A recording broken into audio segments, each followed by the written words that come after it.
Hi, I'm Simon Rushton and this is Taxi Chronicles podcast. On this podcast, we spontaneously interview unsuspecting passengers with their permission, allowing them to share their intimate life stories and concerns. As our slogan states, real riders, real stories. Some riders prefer to be anonymous, while others ask me to tell their story later on. Either way, there are all genuine 5 to 10 minutes stories, so sit back and enjoy this episode.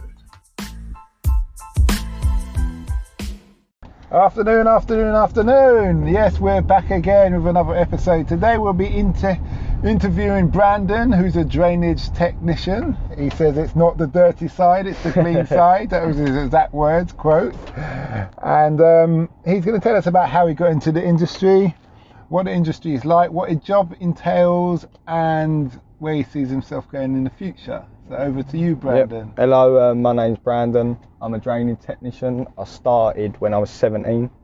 I'm now 21. So basically, what our job role like goes by is basically I do the side of I'll basically go to London to different sites to scope out what works need to be done.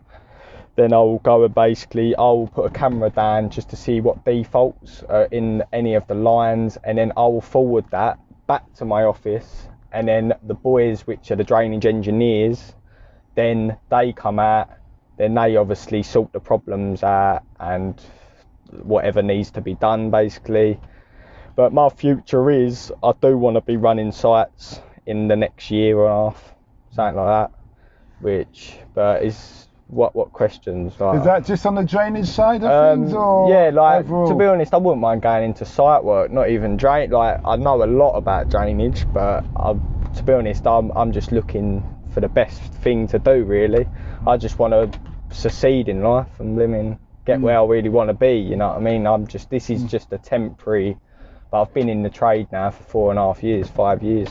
Okay. But yeah, I'm still. I know the majority of it now. So. What are the common problems that you see on these drainage, and what kind of drainage? Is it like the big just domestic drains? Is it big commercial ones? Well, we cover all of them. We cover the commercial ones in the roads, which in a way is more Thames Water than us, but we do the ones in the road, the ones in like buildings. We do a lot of the defects in drainage is all due to tenants putting down in the drains. So fat and grease. Oh, just fat and grease. Bit like they have museums, don't they, up in London, like the biggest fatberg. I don't know if you ever heard of that. Yeah, no.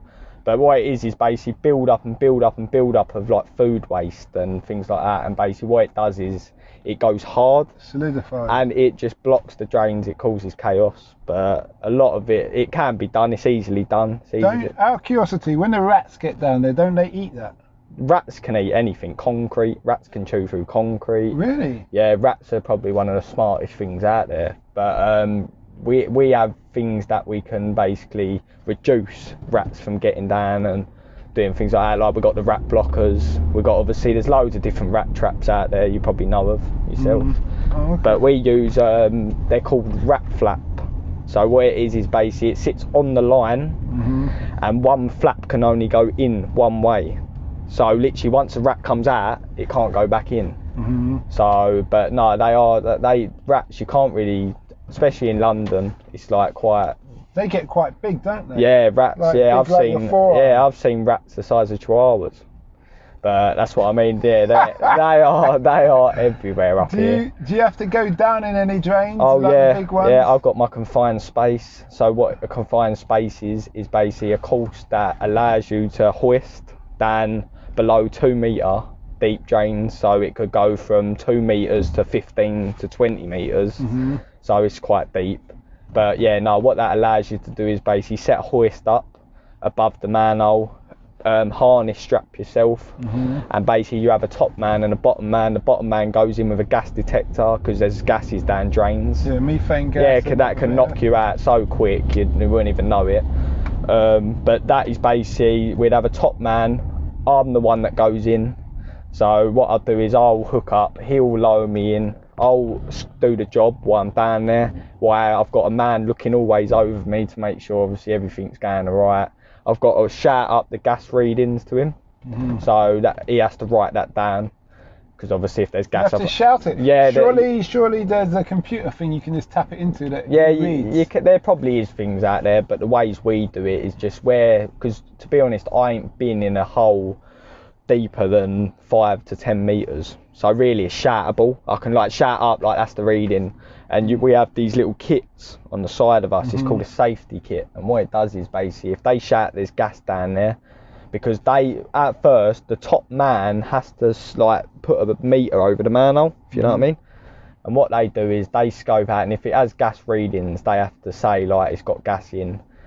And we can't obviously go in and do our job, but we have safety kits, which is a gas mask with a tank, probably about a 5 litre tank of oxygen. Yeah, that's all it is. It's just if there's gas down there, it gives me 10 minutes to do whatever I've got to do down in that drain. It gives me 10 minutes to get out if something bad happened.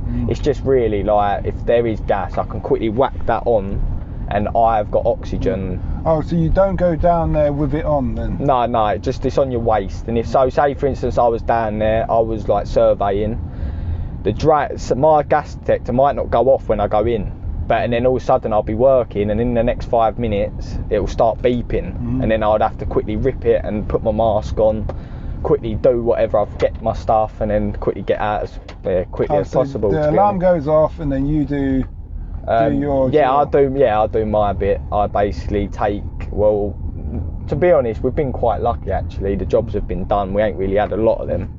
We spoke about the size of these drains, and you spoke about Thames Water. Yeah. Obviously, Thames Water, they've got ones that you could probably drive a car through. Oh yeah, they're big. They're big. Have you been in anything like that? To be honest, any drainage companies out there are not allowed to touch Thames Water's things. They're designed for just them. They own them basically. So if anything's in the road, they're in control of. They own that job basically. So, but no, Thames Water is, the way we put it is Thames Water's clean water, and we're foul. We're foul water. Yeah. So you're sewer. So we're sewer. They're clean. Surface water. Yeah. So they're water mains. So what's basically supplies every building and whatever with water.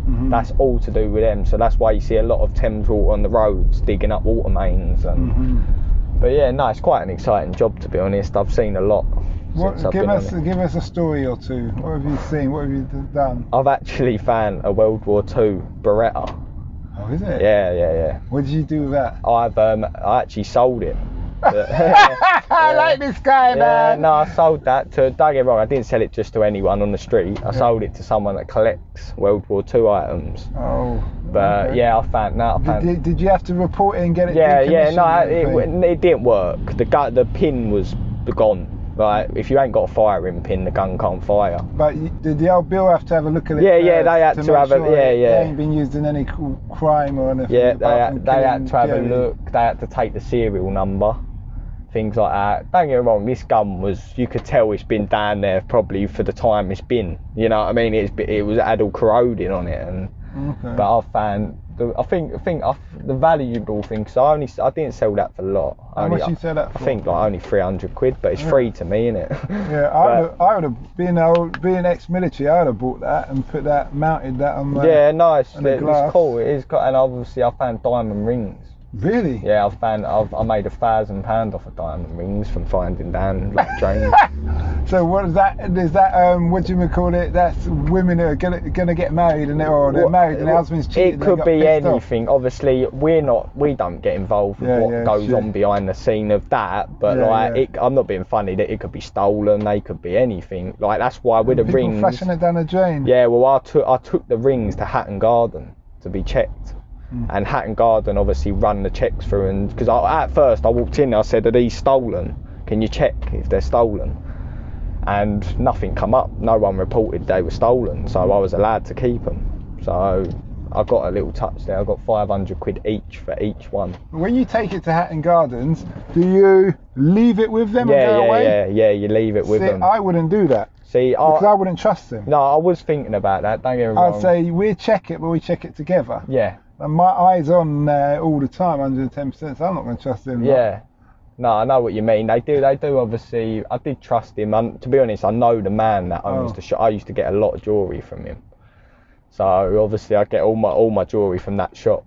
So I literally went in there, and he said he'll keep. It won't be long. It only took a week, but I got the money. He actually bought them from me. Oh, you see there? Yeah. So he sees something. He sees potential. Yeah, he's not giving you the full thing. Yeah, he probably they were probably £20,000 rings. Yeah. Yeah, no. Well, at least you got something. The way I look at it is, I'll find them. It's free money to me. Yeah. But I've found loads. Another weird thing I found like a sea bass. A sea bass. A sea bass, a fish. Is it? An actual full sea bass. How big is that? About a foot long? Yeah, not big. In weight, probably, I don't know, probably about £5, £4. Oh. Found a sea bass down the drain, fully alive as well. It was alive? Yeah. That was near the Thames, back there. Do you reckon it's swimming? It's probably like it's gone up one of the pipes. Yeah, it's probably wormed this way up the main drain or something. Oh, okay. But yeah, no, just drainage keeps getting interesting and it's more you find, more the better. But yeah, no. Okay. Is there any questions? Yeah. Last question. Two questions. Would you encourage anybody else to get into the trade? And if so, what would you tell them that is vital to know that you wish you knew prior to getting into that industry? Well, see, with drainage, it's not the hardest job to get involved in. Anyone could get involved with drainage. It's one of them jobs that they will just take you on and they'll supply training, they'll supply all that. But if I could give anyone advice to join drainage, go into the lining sides of drainage, which in my person I can do. What's the lining? Lining is basically what you do is, if there's cracks down like the drains, you basically put a sleeve inside the pipe to basically seal all the cracks. So it's like a 5 or 10 mil sleeve. Yeah, that's it. Yeah. Okay. So that's probably the best thing in the drainage industry, lining and things like that. That's a good trade. But if anyone joins drainage, get into the CCTV or the lining sides of things, or like what I do, surveying. And the very last question, what's the impact you want to have on the world? What do you mean by that? What's the impact? What you, as who you are, Brandon, if you were to die tomorrow or even now, what's the impact that you wish that you could have left? To be honest, like, what do you mean? Like what I wanted to achieve? Yeah. Or so in a way, you want to give to society? Or? Give to society. To be honest, I love giving. I'll give anything to society. To be honest. Okay. But to be honest, like I just crack on with my days. To be honest, I can't really answer it. Like okay. There ain't really an answer to that for me. Like okay. I'd give anything. Like, you know what I mean? It's just I'm kind like that. All right then, mate. Well, thanks for that. It's much appreciated. No, you're right.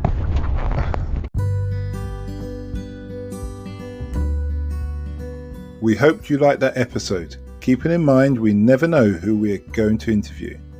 We post twice a day, 8 a.m. and 5 p.m. GMT. Have you ever considered the future economies to invest in?